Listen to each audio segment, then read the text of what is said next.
ತಂಡ ತನಿಖೆಯನ್ನು ಚುರುಕುಗೊಳಿಸಿ ಎಲ್ಲ ಸ್ಥಳಗಳನ್ನು ಮಹಜರು ಮಾಡ್ತಾ ಇದ್ರೆ, ಮತ್ತೊಂದು ಕಡೆ ರೇವಣ್ಣ ಪರ ವಕೀಲರು ಜಾಮೀನು ಅರ್ಜಿಯನ್ನು ಸಲ್ಲಿಕೆ ಮಾಡಿದ್ದಾರೆ. ಬಂಧನ ನಂತರ ಜಾಮೀನು ಕೋರಿ ಅರ್ಜಿ ಸಲ್ಲಿಕೆ ಮಾಡಿರುವಂಥದ್ದು. HD ರೇವಣ್ಣ ಅವರ ಪರವಾಗಿ ವಕೀಲ ಪವನ್ ಸಾಗರ್ ಅರ್ಜಿಯನ್ನು ಸಲ್ಲಿಸಿದ್ದಾರೆ.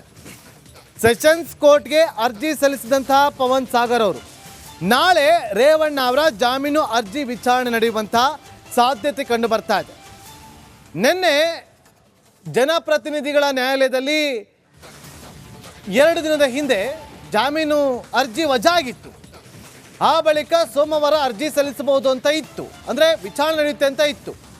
ಯಾವಾಗ ನ್ಯಾಯಾಧೀಶರು ನಿನ್ನೆ ಕಸ್ಟಡಿಗೆ ಕೊಟ್ಟರು, ಆ ಕಸ್ಟಡಿಗೆ ಕೊಟ್ಟ ಬಳಿಕ ಅದು ಕಂಟಿನ್ಯೂ ಆಗೋದಿಲ್ಲ, ಆ ಪ್ರಕ್ರಿಯೆಯನ್ನು ಮುಂದುವರಿಸೋದಕ್ಕೆ ಸಾಧ್ಯವಿಲ್ಲ.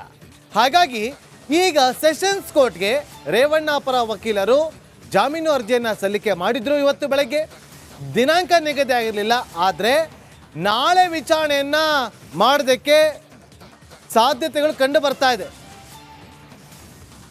ಮತ್ತಷ್ಟು ಮಾಹಿತಿಯನ್ನು ಕೊಡೋದಕ್ಕೆ ನಮ್ಮ ಕ್ರೈಮ್ ರಿಪೋರ್ಟರ್ ನಾಗರಾಜ್ ಲೈವ್ನಲ್ಲಿ ಜಾಯ್ನ್ ಆಗಿದ್ದಾರೆ. ನಾಗರಾಜ್, ನಾಳೆ ವಿಚಾರಣೆ ನಡೆಯುತ್ತೋ ಇಲ್ವೋ? ಯಾಕಂದರೆ ಸಾಧ್ಯತೆ ಅಂತ ಹೇಳಲಾಗ್ತಾ ಇದೆ.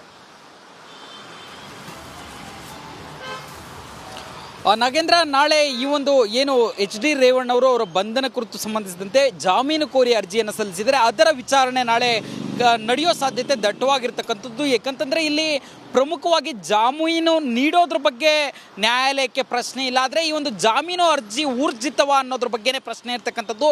ಯಾಕಂದರೆ ಈಗಾಗಲೇ ನ್ಯಾಯಾಲಯವೇ 4 ದಿನಗಳ ಕಸ್ಟಡಿಗೆ HD ರೇವಣ್ಣ ಅವರನ್ನು ನೀಡಿ ಆದೇಶವನ್ನು ಮಾಡಿರ್ತಕ್ಕಂಥದ್ದು. ಹೀಗಾಗಿ ಇದರ ನಡುವೆ ಇವತ್ತು ಜಾಮೀನು ಅರ್ಜಿಯನ್ನು ಸಲ್ಲಿಕೆ ಮಾಡಿರೋದ್ರಿಂದ ಈ ಅರ್ಜಿಯ ವಿಚಾರಣೆ ನಡೆಸಲಿಕ್ಕೆ ಯೋಗ್ಯವಾಗಿದೆಯಾ ಅನ್ನೋ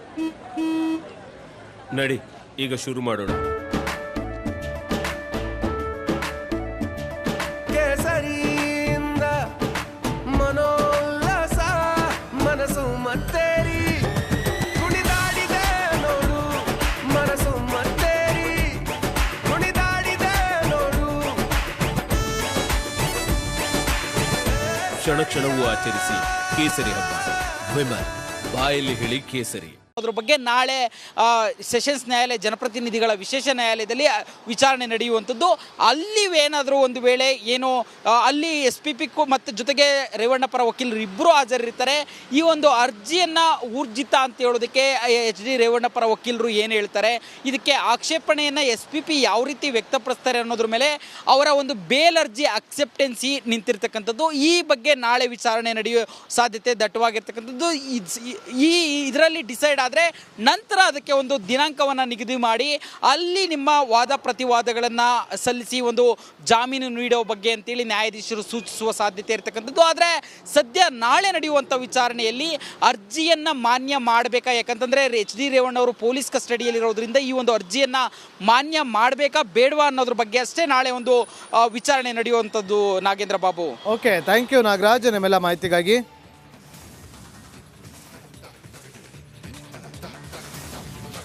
HD ರೇವಣ್ಣ ವಿರುದ್ಧದ ಕಿಡ್ನಾಪ್ ಕೇಸಲ್ಲಿ ಮತ್ತೊಂದು ಬಿಗ್ ಅಪ್ಡೇಟ್ ಇದೆ. A2 ಅಂದ್ರೆ ಆರೋಪಿ, 2ನೇ ಆರೋಪಿ ಬಾಬು ಅಲಿಯಾ ಸತೀಶ್ ಬಾಬು ಅವರನ್ನ ಕಸ್ಟಡಿಗೆ ನೀಡಿ ಆದೇಶ ಕೊಡಲಾಗಿದೆ. ಮೇ 13ನೇ ತಾರೀಕುವರೆಗೆ ಕಸ್ಟಡಿಗೆ ನೀಡಿ ಆದೇಶ ಮಾಡಲಾಗಿದೆ. ಆದೇಶ ನೀಡ್ತಾ ಇದ್ದಂತೆ ಸತೀಶ್ ಬಾಬು ಭಾವುಕರಾಗಿದ್ದಾರೆ. ಕಸ್ಟಡಿಗೆ ನೀಡಿದ ಬಳಿಕ ಕಚೇರಿಗೆ ಕರೆದೊಯ್ದಿದ್ದಾರೆ SIT ಅಧಿಕಾರಿಗಳು. ಅವರನ್ನ ಇನ್ನು ವಿಚಾರಣೆ ನಡೆಸಲಾಗುತ್ತೆ. ಕಸ್ಟಡಿಗೆ ನೀಡಿದ ಬಳಿಕ ಎಷ್ಟು ದಿನ, ಮೇ 13ರವರೆಗೂ ಕೂಡ ಕಸ್ಟಡಿಗೆ ಕೊಟ್ಟಿದ್ದಾರೆ. ಮೇ 13ರವರೆಗೂ ಸತೀಶ್ ಬಾಬು ಅವರನ್ನು ವಿಚಾರಣೆ ನಡೆಸ್ತಾರೆ. ಆರೋಪಿ, 2ನೇ ಆರೋಪಿ ಇದರಲ್ಲಿ, ಈ ಪ್ರಕರಣದಲ್ಲಿ ಅವರೇ ಹೋಗಿ ಆ ಸಂತ್ರಸ್ತೆಯನ್ನು ಕರ್ಕೊಂಡು ಬಂದಿದ್ರು ಅನ್ನುವಂಥ ಆರೋಪವನ್ನು ಸತೀಶ್ ಬಾಬು ಎದುರಿಸ್ತಾ ಇದ್ದಾರೆ. ಭವಾನಿ ರೇವಣ್ಣ ಅವರ ಸಂಬಂಧಿ ಅಂತ ಹೇಳಲಾಗ್ತಾ ಇದೆ. ಆ ವ್ಯಕ್ತಿಯನ್ನು ಇದೀಗ ವಿಚಾರಣೆಗೆ ಅಂತ ಕಸ್ಟಡಿಗೆ ಪಡೆದಿದೆ SIT.